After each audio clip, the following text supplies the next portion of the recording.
qu'un seul contrat de ville, avec toujours le même objectif et la même philosophie, comme celle que nous avons portée pour le plan de lutte contre les exclusions, celle de corriger des inégalités qui peuvent exister entre les territoires, entre personnes, et de contribuer au mieux vivre dans notre ville, avec l'appui évidemment des associations de notre territoire. Et là, il faudra redire une nouvelle fois le travail remarquable qu'elles font à Lille, dans les quartiers lillois. Nous sommes en 2023, dans une année de transition, parce que nous allons aller vers un nouveau contrat de ville l'année prochaine, donc nous sommes en train de le réécrire. Nous avons donc souhaité maintenir pour cette année les priorités que nous avions pris l'année dernière, celle d'abord du lien social et de la citoyenneté dans notre ville. Les conséquences de la crise sanitaire, de l'isolement, du repli, des exclusions amènent forcément à mettre cette priorité en numéro 1. La question de l'emploi et de l'insertion. Il y a aujourd'hui 50 actions, par exemple, qui sont dans la programmation de la politique de la ville, qui viennent et qui concourent aux politiques d'emploi que nous portons par ailleurs à la ville et avec les opérateurs de l'emploi. Mais c'est des opérations très importantes et qui sont particulièrement bien ciblées. Et puis toujours la question de la reconquête des espaces publics. C'est pas une question simplement de fleurissement, mais là ça fera écho aux convictions aussi de Jean-Claude Menot. On est bien ici faire en sorte que les espaces publics ne soient pas monopolisés, souvent par les hommes, dans cet endroit de notre ville, des espaces publics fragilisés, où les familles déploient des stratégies d'évitement, parce qu'il peut y avoir des dealers ou des consommateurs, et on veut pouvoir reconquérir ces espaces, bien sûr avec l'appui de la police, avec l'appui de la répression, mais aussi en prévention par les politiques que nous menons avec la politique de la ville. Et en l'espèce, il y a 75 actions que nous cofinançons et que nous portons dans cette programmation. Donc au total, vous le verrez, 244 actions sont financées cette année, avec 147 associations lilloises que nous finançons, pour un total de 2,5 millions. J'ai dit lilloise, j'aurais dû dire lilloise et LMoise, car il y a aussi les opérations LMoise qui sont comprises, et aussi les actions du quartier de Vauban, puisque Vauban est le seul quartier de Lille où il n'y a pas de territoire en géographie prioritaire.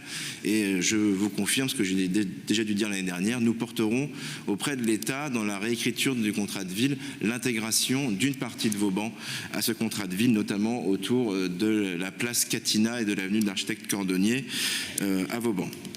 Et au total, ça représente tout de même, si on ajoute les cofinancements de l'État, qui ne sont pas encore totalement assurés, mais donc pour lesquels nous avons bon espoir d'aboutir à une somme qui devrait atteindre les 5,5 millions ou 6 millions d'euros en cofinancement pour mener à bien ces actions. Donc plutôt que de longs discours, je vous invite là encore à regarder une vidéo qui présentera quelques actions financées, notamment l'année dernière, et qui sont pour une partie d'entre elles reconduites cette année dans la programmation.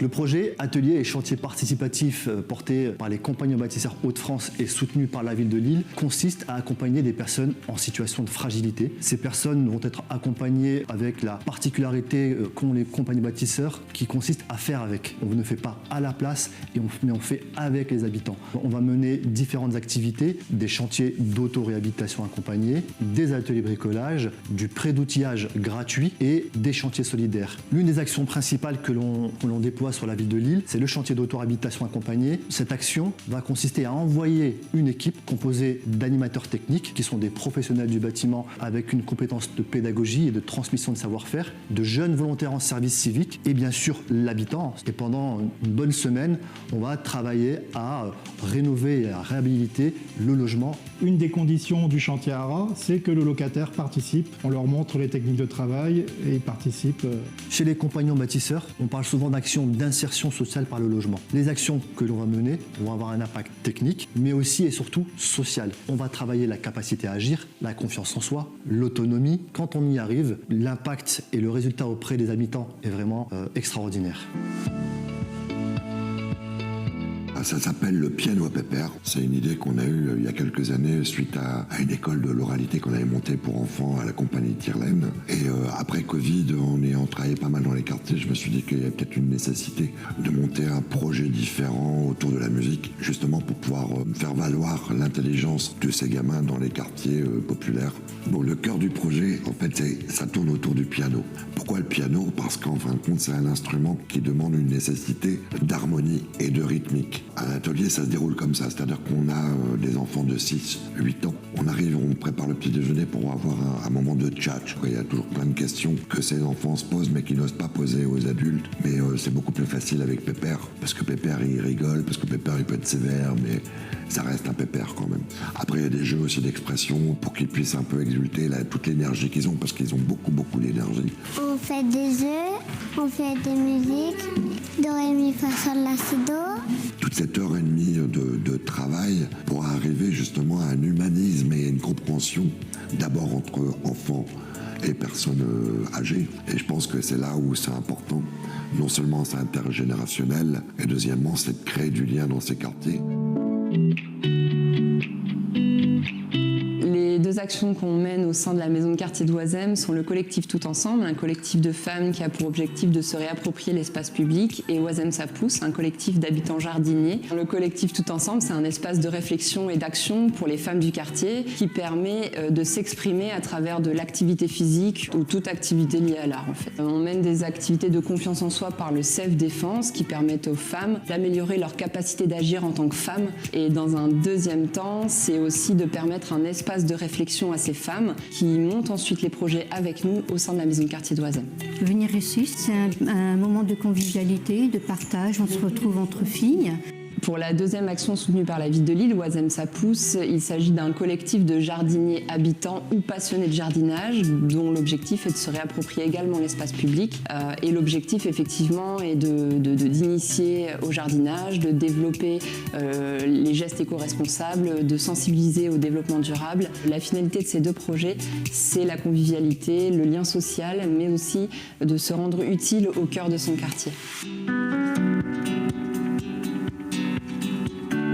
L'action PEPS, qui signifie première étape de parcours professionnel et social, c'est une action qui est financée par la politique de la ville de Lille et de LM. Elle est à destination d'habitants des quartiers prioritaires. Elle a pour objectif en fait de permettre aux gens de suivre des modules de formation pour pouvoir résoudre toutes les problématiques sociales et professionnelles qu'ils rencontrent. Et c'est vrai qu'au début c'est pas évident parce qu'ils se retrouvent dans un groupe avec des personnes qu'ils ne connaissent pas. Après il y a aussi des personnes qui ont des difficultés liées à la langue. Le fait de faire partie d'un groupe, d'intervenir, de se déplacer, de reprendre des activités, on se rend compte que les 9 mois de formation, pour certains, leur permet vraiment de pouvoir accéder soit à un atelier chantier d'insertion, qui est une première étape, soit à une entrée en formation qualifiante, ou pour certains de trouver du travail.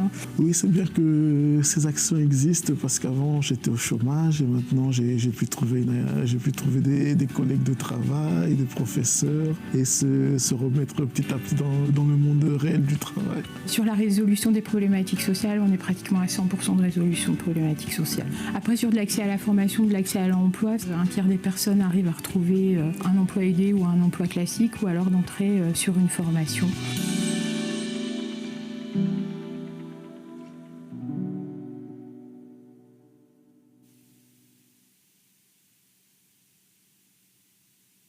Voilà, je voulais juste remercier du coup les associations qui ont accepté de témoigner, les usagers qui ont témoigné aussi et qui ont illustré assez concrètement comment fonctionne la programmation de la politique de la ville. Ce n'est pas que des chiffres et des montants dans des cases, c'est bien de l'humain derrière qui est concerné. Et je vais remercier Floriane Gabriel, c'est la directrice générale adjointe qui est en charge notamment de la politique de la ville, et Olivier Maricher, le coordinateur de la politique de la ville, qui a porté sur ses épaules une grande partie de la construction de cette programmation à mes côtés, et je le remercie chaleureusement.